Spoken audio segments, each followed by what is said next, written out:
Hello.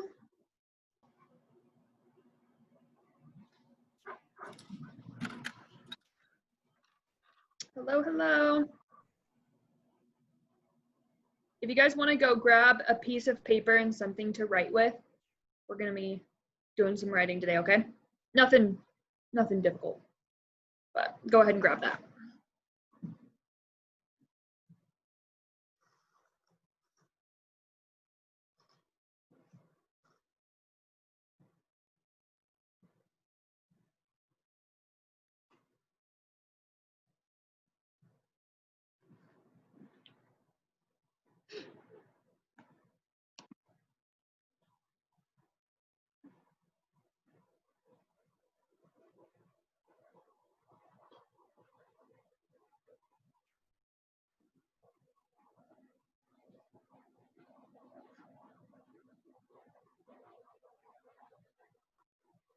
So Wyatt, if you want to go grab a piece of paper and something to write with, we're going to be using that today.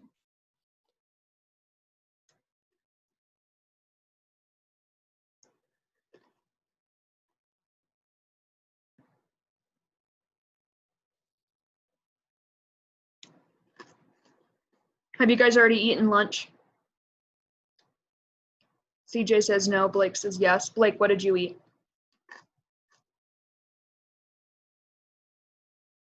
What did you eat for lunch? Don't give me that look.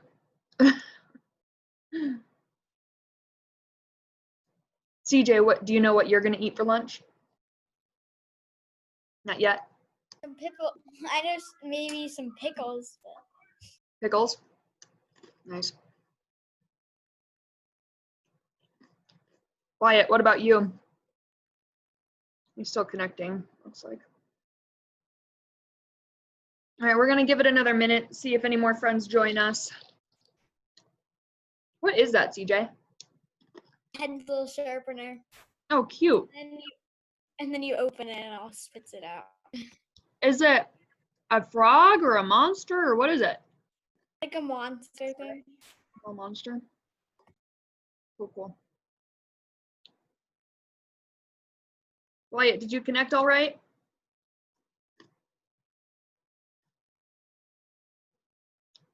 Awesome. All right. More people might join us, but we're going to get started today. Do I have a chat? Blake asks why. I don't know, just cause. I'm curious.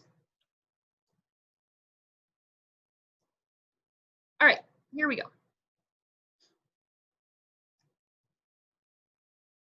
So today we're going to be talking about hiking trails, the way that people get out into nature and experience the world around them.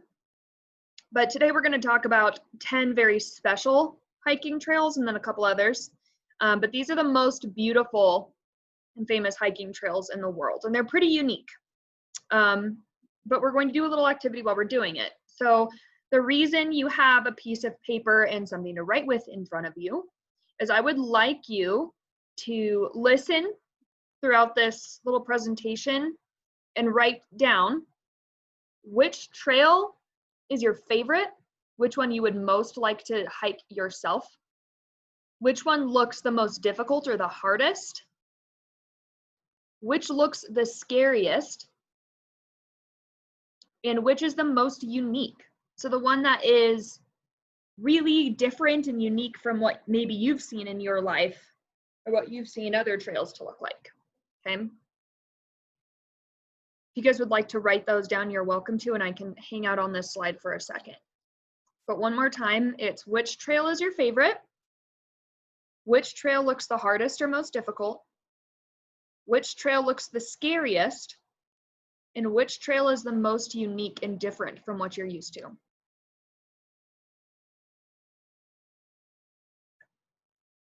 And some of these might all be the same answer, right?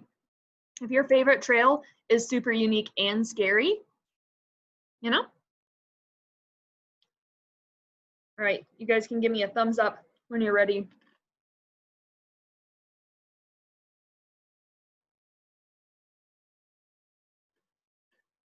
I see your thumbs up, CJ, thank you.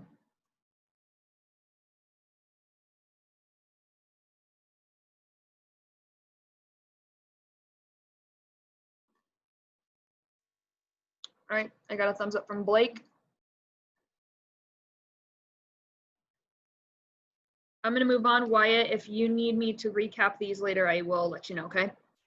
All right, so our first trail is the Rim to Rim Trail in the Grand Canyon. All right. This trail, do you guys know where the Grand Canyon is? I see some head nods. Where is it? You guys know what state it's in? Arizona? Yep, good job. The Grand Canyon is in northwest Arizona, very close to the border of Nevada, right? And do you know which lake or which river is at the bottom of the Grand Canyon?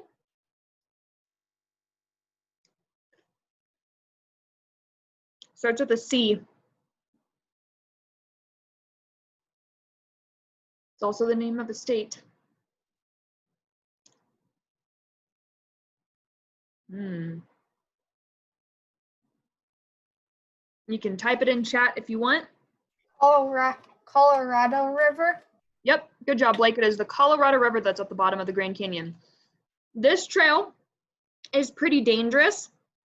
And at the bottom, let me see if it'll show it to me. It's 21 miles long, and it takes 12 to 15 hours to hike. So really, you should probably do it in 2 days. So you would have to hike with all of your supplies on your back, and then stop and camp, and then wake up the next morning and hike again. And a lot of the trails that we're going to be talking about today are like that. Okay. This one is Kalalau Trail in Hawaii. This is on the island of Kauai. This is the island that they filmed the Jurassic Park movies in, if you've seen those. I see, yes, Blake says, yes, Jurassic Park. Pretty cool, right? I want to go there very badly. This trail is 11 miles long, so it would be a day hike. It would probably take you several hours to do. And it hikes along the coast. So you have beautiful mountains on one side and beautiful coastline ocean on the other side. So you're just hiking along this rim right here. This one's pretty beautiful. I want to go on this one too. All right, next hike. This one is Laugavegur Trail in Iceland. Do you guys know where Iceland is?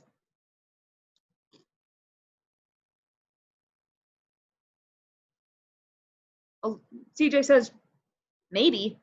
So Iceland is in the middle of the Atlantic Ocean in between Europe and Greenland. It was originally colonized by Vikings.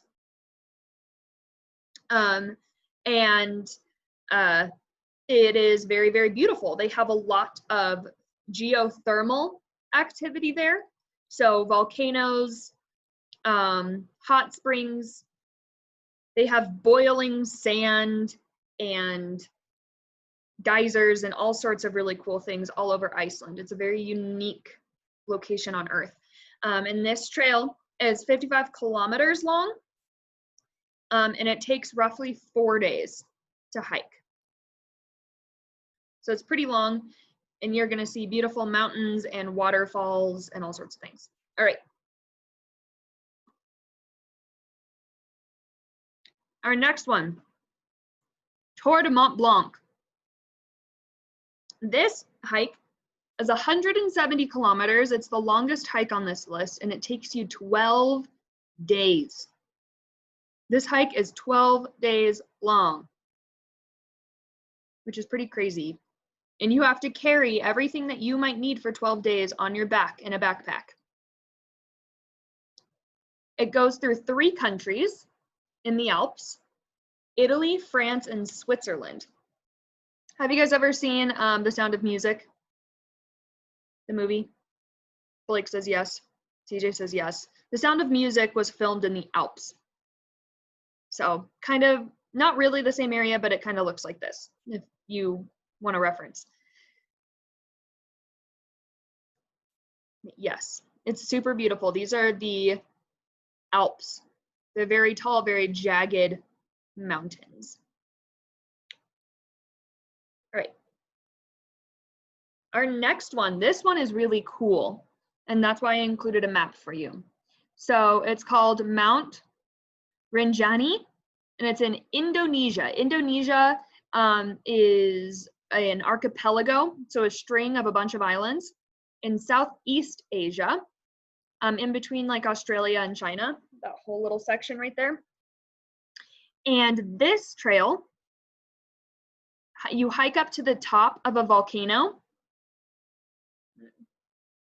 So you hike up to the top of a volcano. This is the rim of the volcano. And then when you look into the volcano, there's a lake and then another little volcano. So if we look over here at our map, which makes it super unique, you hike up the volcano, right? This big guy right here.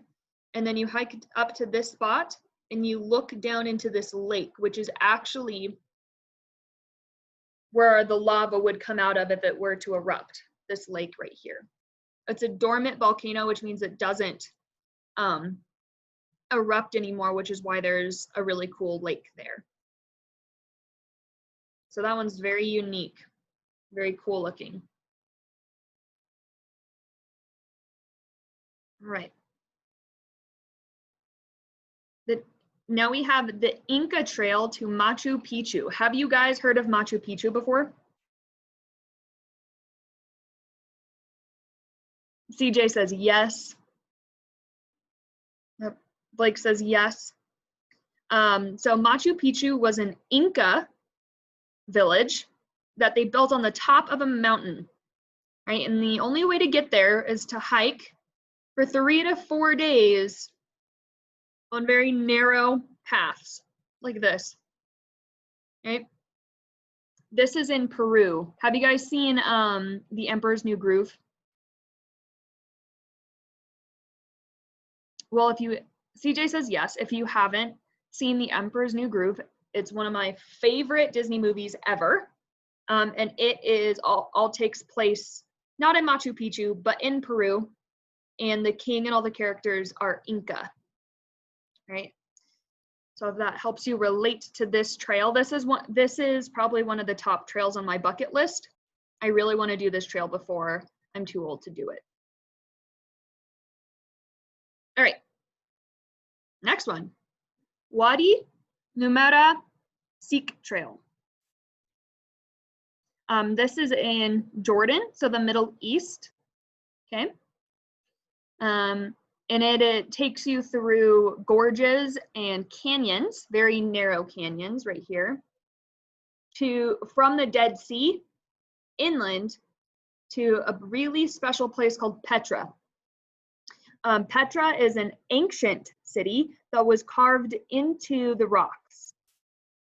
So the rock face looks like the building, and then you walk in through the door and the entire city is in this cliff, in this mountain. It's very special. Again, another one that's on my personal bucket list. And it's the shortest on this slideshow. So it's 6.5 kilometers in only about 3 hours. So it'd be about maybe 4 miles, which isn't very long at all.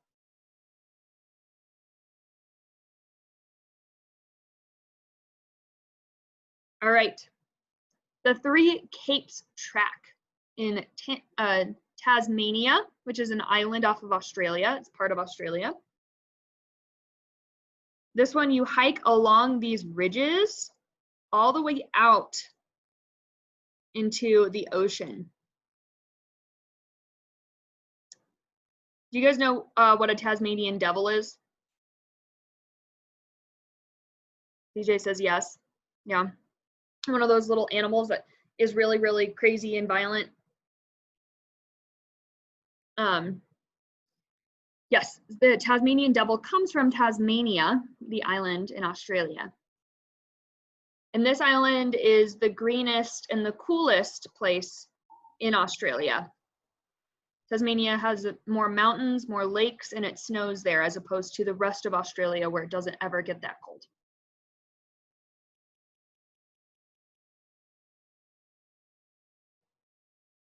All right.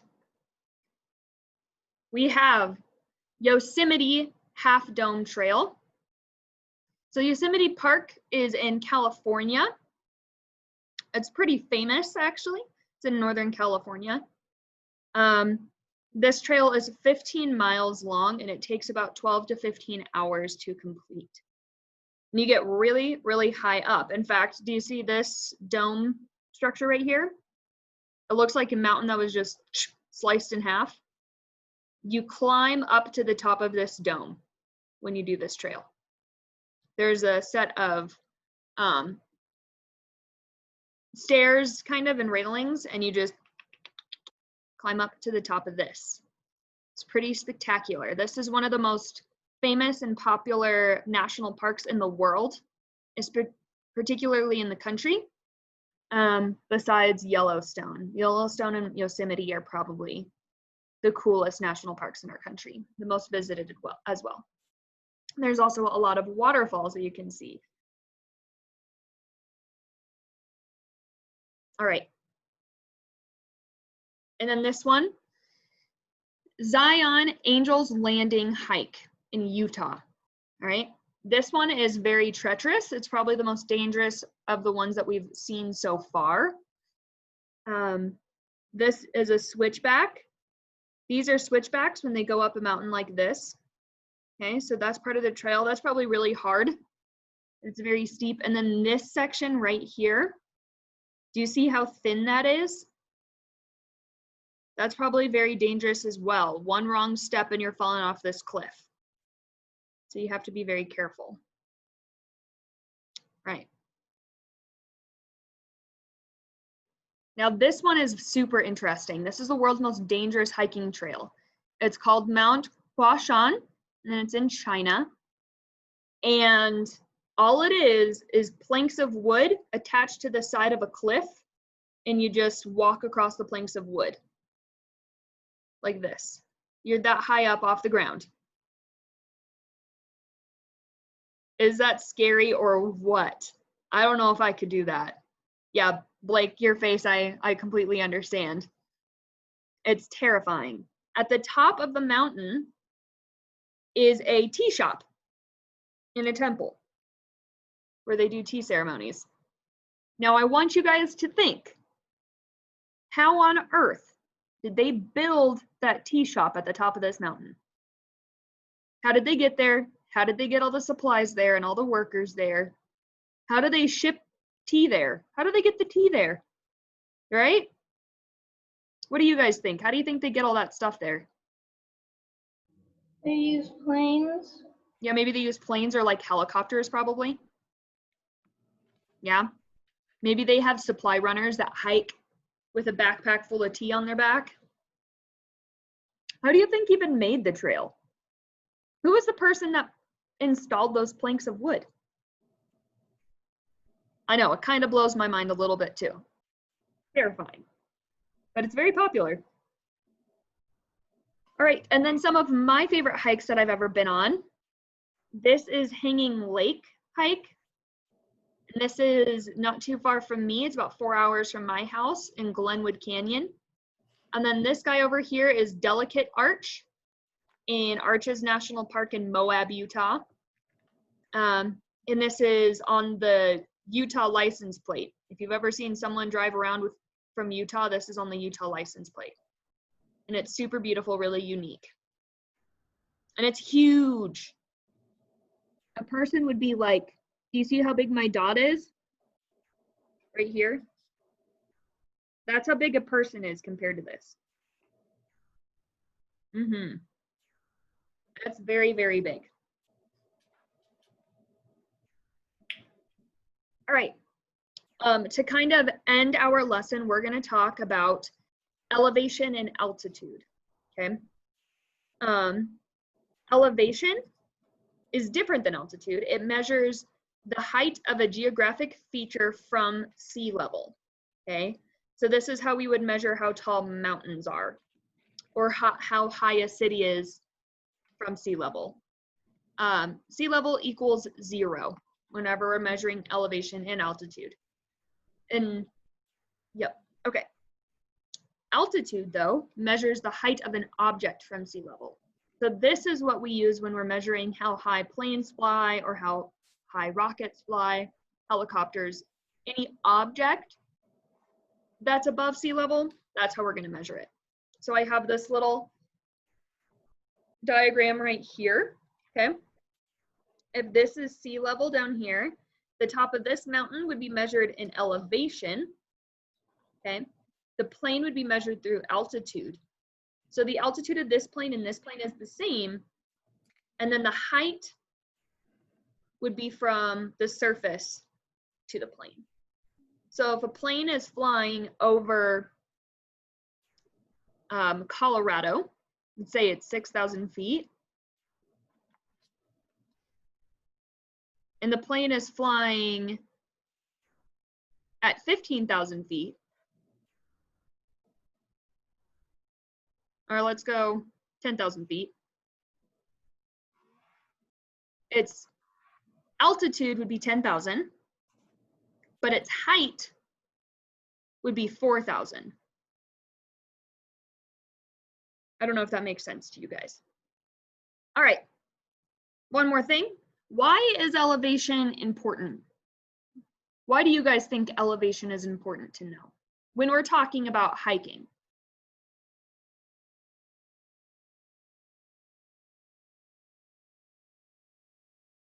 What do you think?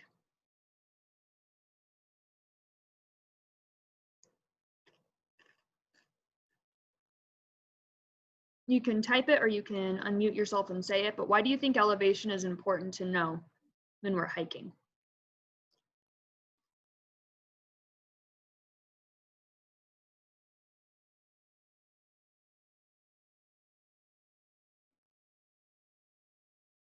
Okay. So elevation is important to know and understand because the higher the elevation, the less oxygen there is to breathe. So if you are really high in elevation and you don't have enough oxygen, it causes headaches. If you have asthma, it might aggravate your asthma. You might be short of breath. And it can, if it's really bad, it can cause vomiting and you can even pass out and lose consciousness. So you have to be very careful. That's why people who hike Mount Everest have to be really careful. They take oxygen with them because they might not be able to breathe that high up. However, humans can acclimate, okay? Which means they can slowly adapt to the altitudes and feel nothing at all. You have to acclimate slowly. So you need to spend about a day or 2 days at each stop along the way, the higher up you go. And before hiking in the mountains, you need to check and see what the altitude or the elevation is. Take lots and lots of water. Water helps you from feeling sick in altitude, and stop for breaks so that you can catch your breath. Where I'm from in Colorado, I live about 6,300 feet above sea level. In Fremont, where you guys live, you're about 1,200 feet above sea level. So if you were to take a vacation to Colorado Springs, where I'm from, you might feel sick and have headaches the first couple days that you're here because of the change in elevation. And if you wanted to climb to the top of Pikes Peak, you would have to stay in Colorado Springs for a whole week before you felt good enough and were acclimated enough to go to the top of Pikes Peak, which is 14,000 feet. All right, so at the beginning, I asked you to write down what your favorite trail was, what was the most difficult looking, the scariest, and then the most unique. So now I would like to hear you share. Lana, if you don't have anything to share, that's okay. I know you came in a little late. All right, who wants to go first? Blake? Your favorite, I would. Okay, what's your favorite, Blake? The place where Jurassic Park was filmed. Oh yeah, the Kalalo Trail? Yeah. Yeah, that looks really, really beautiful. I really like Jurassic Park movies. Yeah, those are really, really cool movies. I agree.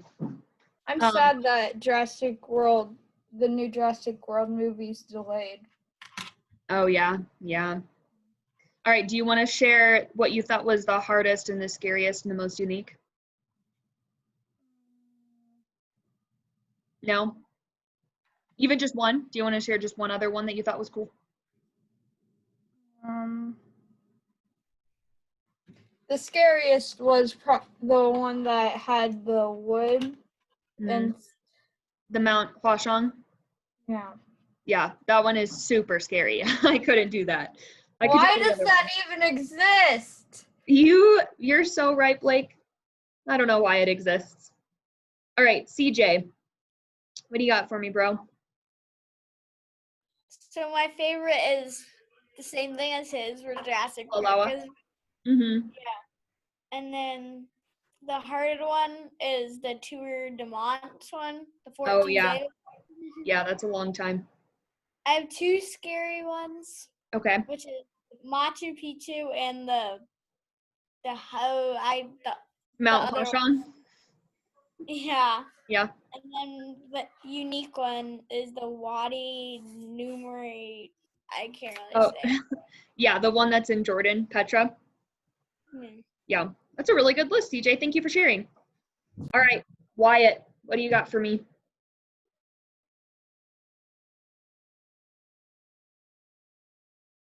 You might have muted me. Okay. Lana, what did you see that you thought was really cool? Even though you only got to see a couple of them, what caught your attention? The one with the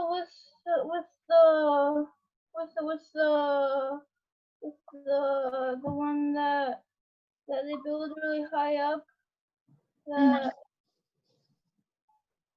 they deliver the tea to. Oh, Huashan? Yeah. Yeah. I think that one's probably the scariest, hardest, most unique trail on this list, just because you're climbing on the side of a mountain, right? It's pretty scary. Why would people even do that trail?